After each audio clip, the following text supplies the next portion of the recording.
नमस्कार दोस्तों, सावन का पवित्र महीना शुरू हो चुका है और यह समय है भोलेनाथ की भक्ति में लीन होने का।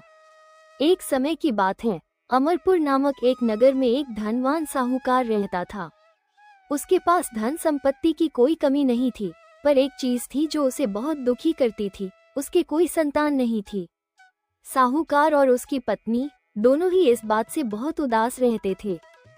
संतान प्राप्ति के लिए साहूकार ने हर सोमवार को व्रत करती, पूरे श्रद्धा भाव से भोलेनाथ की पूजा करती।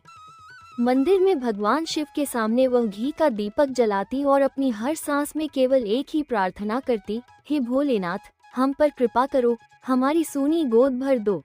साहूकारनी की भक्ति देखकर माता पार्वती का हृदय द्रवित हो गया। वह भोलेनाथ की ओर मुड़ी। हे प्राणनाथ, देखिए तो, ये आपकी कितनी सच्ची भक्त है। इसकी श्रद्धा अटूट है। कृपया करके इसकी मनोकामना पूरी कीजिए, इसे संतान सुख प्रदान कीजिए। पार्वती, इस साहूकारनी के पूर्व जन्म के कर्मों के कारण इसके भाग्य में संतान सुख नहीं है। नहीं प्राणनाथ, ऐसा नहीं हो सकता। इसकी भक्ति इतनी प्रबल है कि इसे अवश्य फल मिलना चाहिए। कृपा कीजिए। माता पार्वती के बार बार आग्रह करने पर भोलेनाथ मान गए। उसी रात भोलेनाथ ने साहूकार को स्वप्न में दर्शन दिए। हे साहूकार, तुम्हारी पत्नी की भक्ति से प्रसन्न होकर मैं तुम्हें पुत्र प्राप्ति का वरदान देता हूँ। परंतु ये भी जान लो कि तुम्हारा पुत्र अल्पायु होगा, उसकी आयु केवल 16 वर्ष की होगी।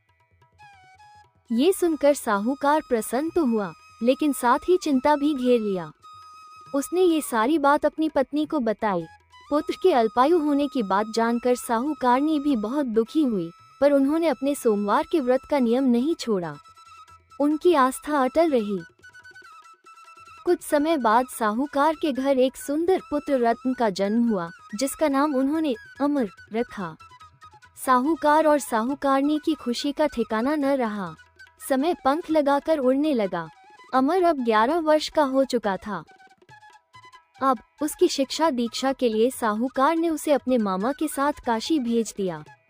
साहूकार ने उन्हें रास्ते के लिए कुछ धन दिया और कहा, बेटा, रास्ते में जहाँ कहीं भी विश्राम करो, रात में यज्ञ आदि करवाकर ब्राह्मणों को भोजन कराना और दान देना। यह नियम मत तोड़ना। अमर अपने मामा के साथ यात्रा पर निकल पड़ा। रास्ते में वे एक राज्य में पहुंचे, जहां राजकुमारी का विवाह हो रहा था। लेकिन तभी एक अजीब घटना हुई। जिस राजकुमार से विवाह होना था, उसे अचानक किसी कारण से एक आंख से दिखना बंद हो गया। ये बात किसी को पता न चले, इसलिए राजकुमार के पिता ने अमर से विनती की कि वो विवाह के लिए राजकुमार का स्थान ले ले। अमर ने यह विनती स्वीकार कर ली और राजकुमारी चंद्रिका से विवाह कर लिया। विदाई के समय अमर ने राजकुमारी चंद्रिका को सारी बात बताई। राजकुमारी, मैं वह राजकुमार नहीं हूँ जिससे आपका विवाह होना था। मेरा नाम अमर है और मुझे काशी जाकर शिक्षा ग्रहण करनी है। मैं 16 वर्ष की आयु में ही थोड़ा रुकता है, आप चिंता न करें, मैं शिक्षा पूरी कर लौट आऊंगा। आप यहीं प्रतीक्षा करें। ये कहकर अमर काशी की ओर चल दिया। काशी पहुंचकर अमर ने अपनी शिक्षा पूरी की। जब अमर 16 वर्ष का हुआ तो उसने एक विशाल यज्ञ का आयोजन किया और यज्ञ के बाद ब्राह्मणों को भोजन, अन्न और वस्त्र दान भी दिए। उसी रात निद्रा में अमर की मृत्यु हो गई। अमर के मामा जोर जोर से रोने लगे। उनके विलाप से पूरा वातावरण शोकाकुल हो उठा। यह विलाप कैलाश पर बैठे भोलेनाथ और माता पार्वती तक भी पहुंचा। प्रभु, देखिए तो इस व्यक्ति के कष्ट को। यह वही साहूकार का बालक है जिसकी आयु आपने 16 वर्ष निर्धारित की थी।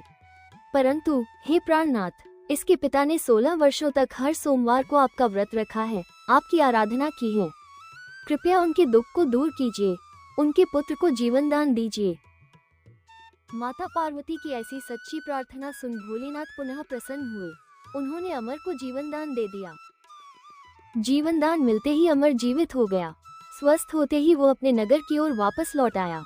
रास्ते में वो राजकुमारी चंद्रिका के राज्य पहुंचा। वहां के राजा और राजकुमारी चंद्रिका ने अमर को पहचान लिया। राजा ने खुशी खुशी राजकुमारी चंद्रिका को अमर के साथ उसके घर भेज दिया।